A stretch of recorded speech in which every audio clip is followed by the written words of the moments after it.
राधे राधे मेरे प्यारे भाइयों बहनों माताओं व बंधुओं, संस्कार की बातें चैनल में आपका स्वागत है। बंधुओं, आज मैं आपको सुना रही हूँ पूर्णिमा के दिन सुनी जाने वाली कथा। बंधुओं, जो मनुष्य भी पूर्णिमा के दिन सुनी जाने वाली इस कथा को सुनते हैं, उनके सभी मनोरथ शीघ्र पूरे हो जाते हैं। बंधुओं, पूर्ण विश्वास, सच्ची निष्ठा को मन में बनाए रखिए। बंधुओं, यदि आपने हमारे YouTube चैनल संस्कार की बातें अब तक सब्सक्राइब नहीं किया तो जरूर करें और बेल आइकन दबाना ना भूलें, ताकि आपको हमारी आने वाली सभी वीडियोस की जानकारी सबसे पहले हो सके। बंधुओं, कथा को पूरी सुनने के बाद कमेंट बॉक्स में जय शिव शंकर भोलेनाथ जरूर लिखें। बोलो शिव शंकर भोलेनाथ की जय हो। किसी नगर में चंद्रहास नाम का एक राजा था। उसकी पत्नी का नाम कृतिका था और वही नगर में एक ब्राह्मण और ब्राह्मणी रहते थे। उनके यहाँ धन धान्य की कोई कमी नहीं थी, पर उनके कोई संतान नहीं थी। इस वजह से वे बहुत दुखी थे। एक समय एक तपस्वी उस नगरी में आया। वह तपस्वी उस ब्राह्मण के घर को छोड़कर सभी घरों से लेकर भोजन करता, पर वह रूपवती से भिक्षा नहीं लेता था। एक दिन जब तपस्वी ने किसी अन्य घर से भिक्षा ली और गंगा के किनारे जाकर प्रेम पूर्वक खाने लगा, तब धनेश्वर ने तपस्वी के सभी कार्यों को करते देखा और अपनी भिक्षा के अनादर को देखकर धनेश्वर तपस्वी से जाकर बोले, आप सभी घरों की भिक्षा लेते हैं, पर मेरे घर से भिक्षा क्यों नहीं लेते? तब तपस्वी ने कहा, जो निसंतान हो उसके घर की भिक्षा बड़ी पापदायिनी मानी जाती है। पतितों का अन्न खाने से मनुष्य आप भी पतित हो जाता है। क्योंकि तुम निसंतान हो, इसलिए मैं तुम्हारे घर की भिक्षा नहीं ले सकता। धनेश्वर ने तपस्वी के पैर पकड़ लिए और बोला, मुझे आप पुत्र प्राप्ति का उपाय बताइए, मेरे इस दुख को खत्म करें। आप मेरे दुख को खत्म करने में समर्थ हैं। तब उसके द्वारा प्रार्थना करने पर तपस्वी कहने लगा, तुम चंडी की आराधना करो। और आकर उसने ब्राह्मणी को सारी बात बताई और खुद चंडी की तपस्या करने के लिए वन में चला गया।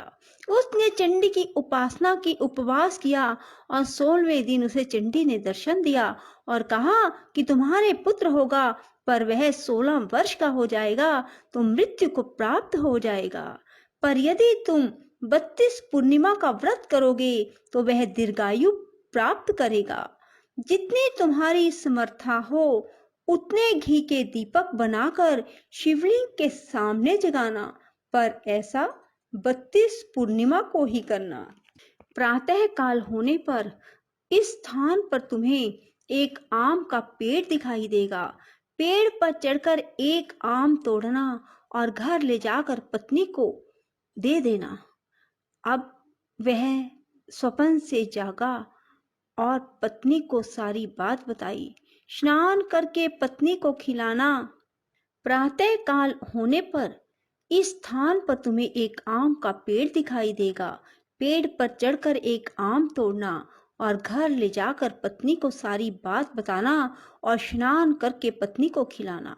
उसके संतान होगी। जब वह सवेरे उठा, उसने वहां एक आम के पेड़ को देखा और आम लगा देखा, पर वह आम तोड़ ना पाया क्योंकि आम बहुत ऊंचे लगा था। और गणेश जी से प्रार्थना करने लगा कि हे गणेश जी, मेरा कार्य सिद्ध करें और मैं अपना मनोरथ पूर्ण कर सकूं। गणेश जी की कृपा से धनेश्वर पेड़ पर चढ़ गया और उस फल को देखा। उसे महसूस हुआ कि ये तो वही वरदान वाला फल है, और उसने तोड़ा और पेड़ से नीचे उतर आया और फिर घर जाकर उसने अपनी पत्नी को दिया। 9वें महीने उसके पुत्र पैदा हुआ और पुत्र बहुत ही सुंदर और सुशील था। उसकी माता पिता ने 32 पूर्णमासी का व्रत करना शुरू कर दिया। 16वां वर्ष लगते ही माता पिता को चिंता होने लगी कि कहीं 16 वर्ष होने पर बेटे की मृत्यु तो नहीं हो जाएगी। इसलिए उन्होंने अपने मन में विचार किया कि ये घटना अगर उनके सामने घटित हुई तो क्या होगा। उन्होंने उस बच्चे के मामा को बुलवाया और कहा कि हमारी इच्छा है कि देवी दास को तुम 1 वर्ष के लिए काशी में ले जाकर विद्या ग्रहण करवाओ। उसे अकेला बिल्कुल नहीं छोड़ना, तुम सदा उसके साथ रहना। और इस तरह से उन्होंने अपने बेटे को 1 वर्ष के लिए काशी भेज दिया। किंतु यह बात मामा को नहीं बताई। धनेश्वर ने अपने पुत्र की मंगल कामना के लिए भगवती की आराधना शुरू कर दी और फिर 32 पूर्णिमा का व्रत पूरा कर लिया। कुछ दिनों के बाद मामा भांजा किसी गांव में ठहरे हुए थे। जिस धर्मशाला में वे ठहरे हुए थे वहां एक बारात ठहरी हुई थी। लगन के समय वर को कोई रोग हो गया। वर के पिता ने कुटुंबियों के साथ विचार विमर्श किया कि वह देवीदास को वर के रूप में ले जाते हैं और बाद में विवाह के अन्य काम अपने पुत्र के साथ करवा देंगे।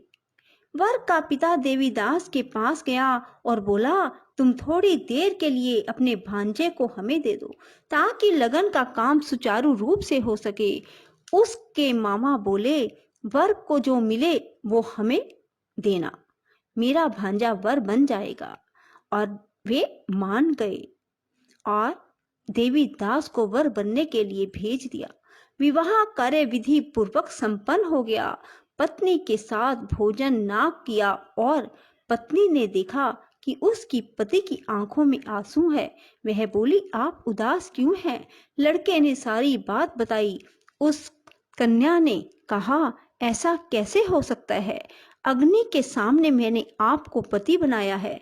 देवीदास ने कहा, ऐसा मत कहिए, मेरी आयु बहुत छोटी है, मेरी मृत्यु के बाद तुम्हारा क्या होगा? पत्नी बोली, जो होगा सो देखा जाएगा। दोनों ने साथ में भोजन किया और सो गए। देवीदास ने जाने से पहले अपनी पत्नी को 3 नगों से जड़ी अंगूठी दी और एक रुमाल दिया और कहा कि इसे मेरा संकेत समझकर स्थिर चित्त हो जाओ। मेरा जन्म मरण जानने के लिए एक पुष्प वाटिका लगाओ और वहां नव मल्लिका लगाओ और उसे जल से सिंचित करती रहो। जिस दिन ये सूख जाए समझ लेना मेरे प्राणों का अंत हो गया, अर्थात मेरे प्राण निकल गए। जब ये फिर से हरे भरे हो जाएं तो समझ लेना मैं जीवित हो गया हूँ और इसे मेरा संकेत समझना। प्रातः काल होते ही विवाह कार्य संपन्न हुए तो कन्या ने अपने पिता से कहा, यह मेरा पति नहीं है, मेरा पति वही है जिसका रात्रि में मेरे साथ विवाह हुआ था।